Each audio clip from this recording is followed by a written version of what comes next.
상임위원장 선출 과정에서 음주운전에 이어 이해 충돌 논란까지 겪은 목포시 의회.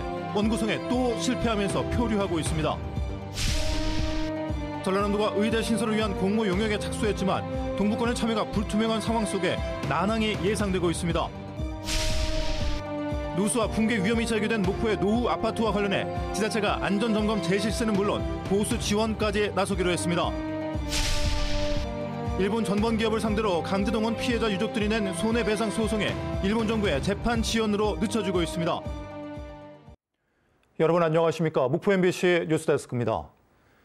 후반기 목포시 의회는 또다시 표류하고 있습니다. 이해충돌 논란 속에 단독 출마했던 민주당 소속 상임위원장 후보가 또다시 낙마하면서 원구성에 실패했기 때문입니다. 목포 민주당은 충격에 빠졌습니다. 서희령 기자입니다. 투표 결과를 기다리는 의원들의 표정에 초조함과 불안감이 맴돕니다. 민주당 내부 교통정리를 통해 관광경제위원장 자리에 박수경 의원이 홀로 출마했는데 또다시 대여섯 명의 이탈표가 발생한 상황. 이어진 재투표 역시 전체 22표 중 찬성 10표, 반대 11표, 무효 1표로 최종 부결됐습니다. 악화되는 시민 여론을 살피지도 못하고 정치적 위기 관리에도 실패한 겁니다. 뭐라 진짜 드릴 말씀이 없어요. 정확하게 말씀드리면 지금 너무 당황스러워가지고. 민주당이 과반을 차지하고 있는 목포시 의회의 파행 책임에 있어 민주당 목포시 지역위원회의 지분이 가장 크다는 지적이 불가피합니다.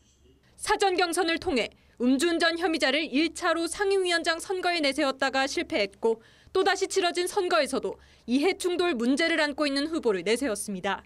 부의장 선거에서도 본회의장에서 동료 의원들의 선택을 받지 못하고 낙선했던 소속 의원이 또다시 나오는 촌극을 방치했습니다.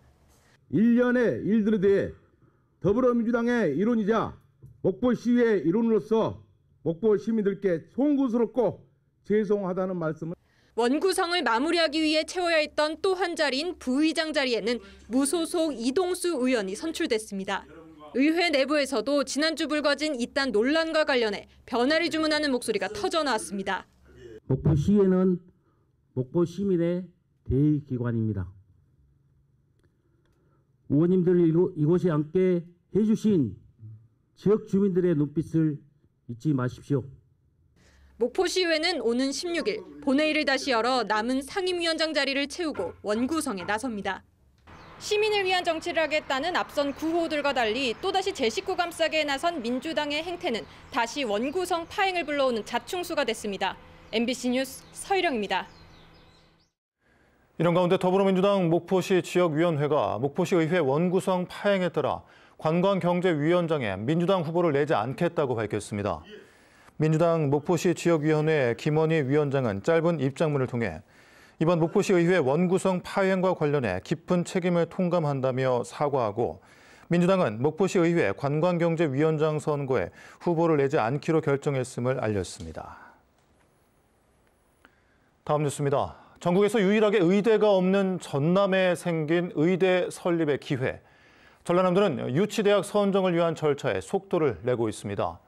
순천대 등 동부권의 참여가 불투명한 상황에서 시작한 용역의 실효성도 의문인데 전라남도의 입장도 모호하다는 지적이 나오고 있습니다. 박종호 기자입니다.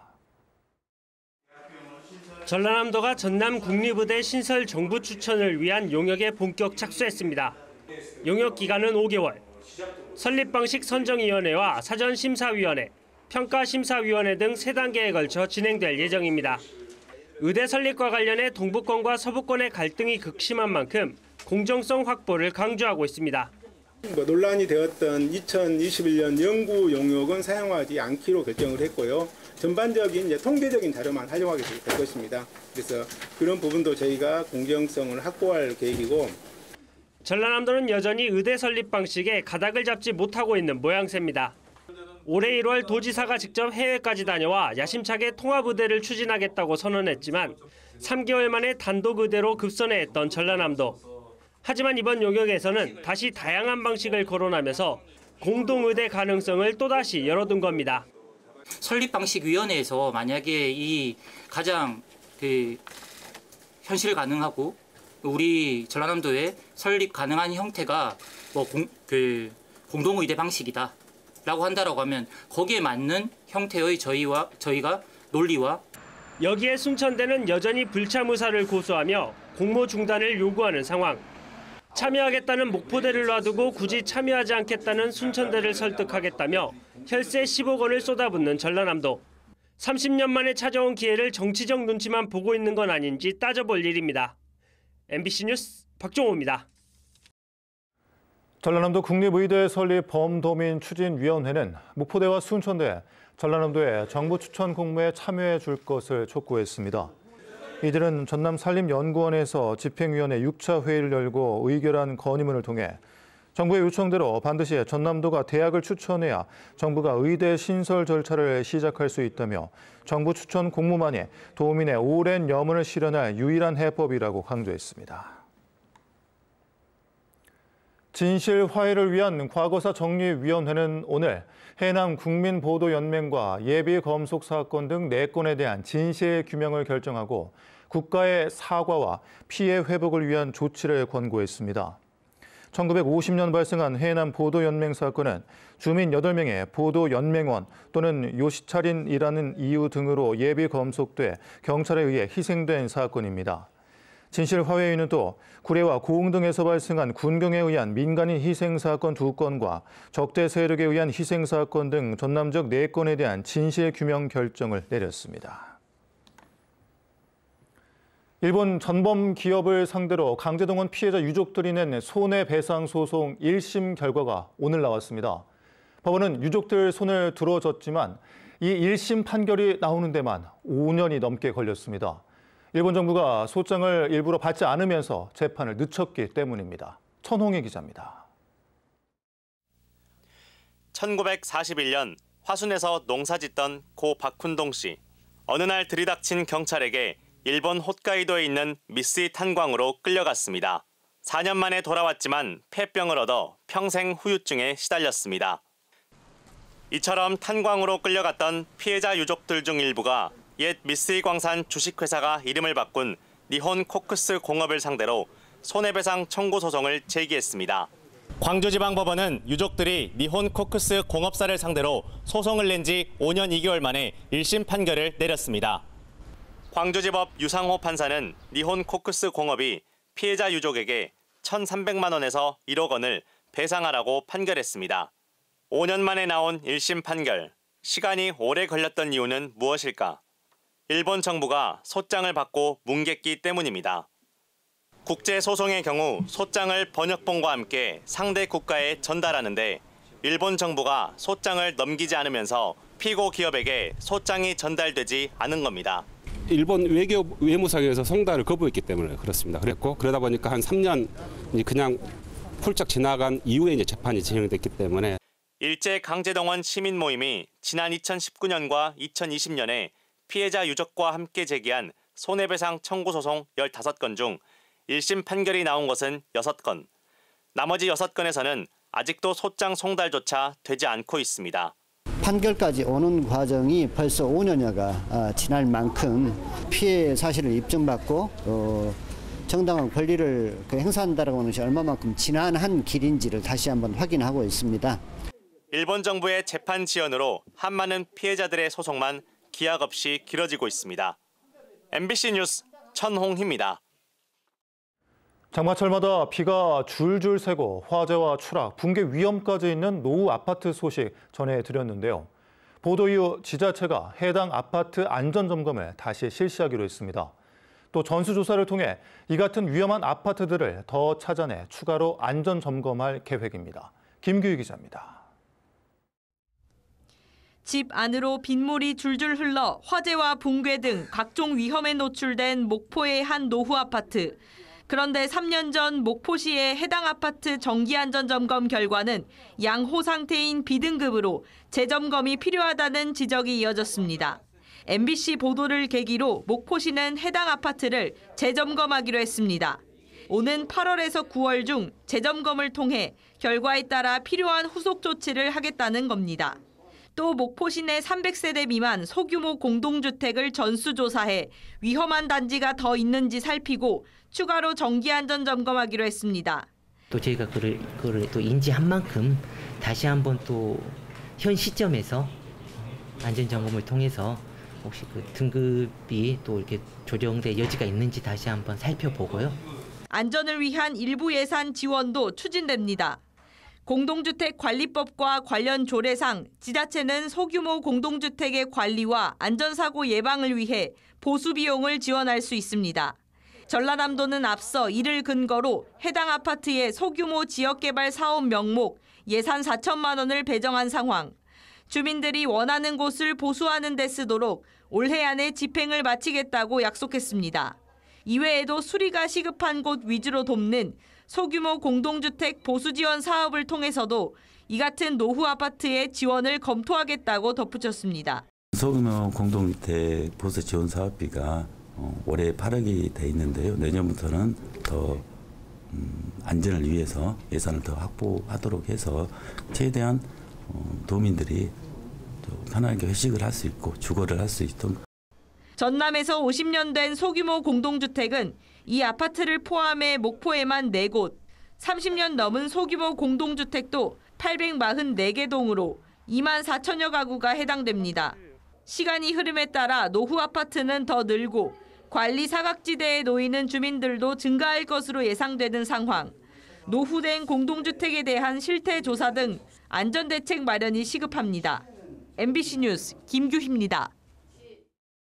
한빛 핵 발전소 대응 호남권 공동행동은 운영 만료를 앞둔 한빛 원전 1, 2호기의 방사선 환경 영향 평가서 초안에 대한 주민 공청회 중단을 요구하며 전라남도에 책임 있는 대응을 촉구했습니다.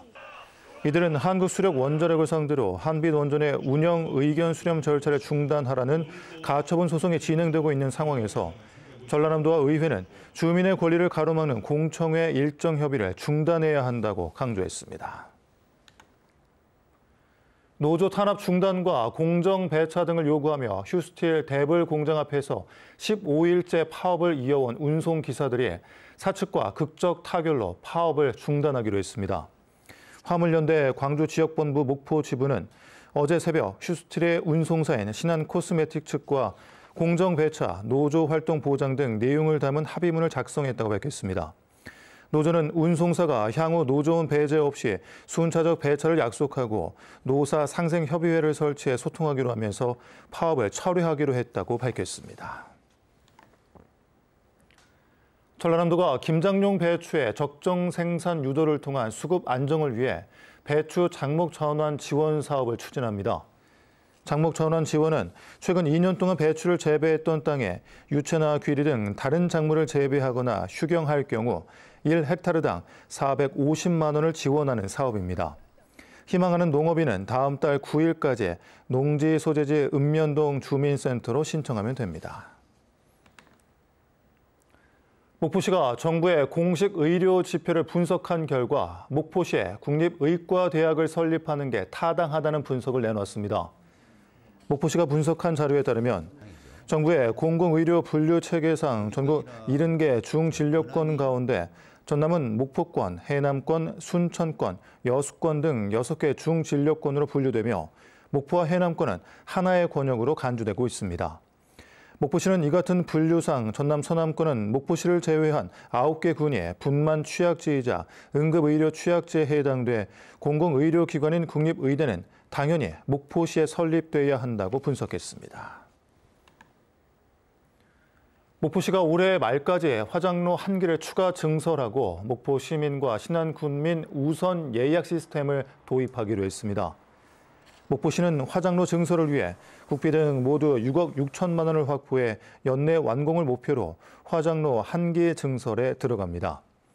목포시는 신안군과 통합 공감대를 형성하기 위해 앞으로 목포 시민과 신안군민이 오전에 화장장을 우선 예약할 수 있는 관내 주민 우선 예약 시스템을 도입할 예정입니다. 완도군은 고향사랑기금 1호 사업으로 육아 여성 치유 지원 사업을 선정하고 출산 여성과 만 1살 영유아 육아 여성에게 해양 치유 프로그램을 주 1회 최대 2개월간 이용할 수 있도록 지원합니다. 완도군 고향사랑기금 2호 사업은 학교 밖 청소년 재과 재방 기능사 자격증 취득 지원으로 청소년의 진로 탐색과 직업 훈련, 자립에 도움이 될 전망입니다. 완도군은 지난해 고향사랑 기부금으로 모두 4천여 명의 출향, 향후 등에게서 5억 1,800만 원의 기금을 조성했습니다. 목포시 고화도에서 멸종위기 야생생물 2급인 쇠제비 갈매기 번식이 확인됐습니다. 국립호남권생물자원관은 시민과학자의 제보로 이 같은 사실을 확인하고 섬생물탐사단과 서식지 개체수 감소로 최근 멸종위기 야생생물에 등록된 쇠제비 갈매기 보호에 나서기로 했습니다. 전라남도가 한우 가격 하락과 사료 가격 상승으로 어려움을 겪고 있는 농가를 위해 사료 구입비를 한시적으로 지원합니다. 지원 대상은 소규모 30마리 이하 사육 농가로 전남의 한우 사육 농가 16,000여 농가 중 12,000여 농가가 해당되며 최대 사료비 인상액 200만 원 중 50%를 보조 지원받게 됩니다. 전라남도는 또 사료 구매 자금 이자 1% 지속 지원, 조사료 생산 이용 확대 등 한우 가격 안정 대책을 지속적으로 추진하기로 했습니다. 전남보건환경연구원은 골프장 인근 지역 환경 피해 예방과 이용객 안전을 위해 골프장 농약 잔류량 검사에 나섭니다. 이번 검사는 전남 지역 44개 골프장을 대상으로 시설 규모에 따라 가장 우려되는 대표 지점을 선정해 시조를 채취하고 유기인계 등 사용금지 농약과 살균제 등 농약류의 잔류량을 분석할 계획입니다. 완도군과 완도자치경찰은 경찰 없는 섬마을의 안전망 구축을 위해 26척의 선박을 112 한다름선으로 지정하고 최근 발대식을 가졌습니다. 전국 최초로 출범한 완도자치경찰의 112 한다름선은 민간 선박 가운데 범죄나 재난 등 긴급한 사건 발생 시 경찰관의 출동을 돕는 역할로 선박을 소유한 마을 이장 등 민간인으로 구성됐습니다.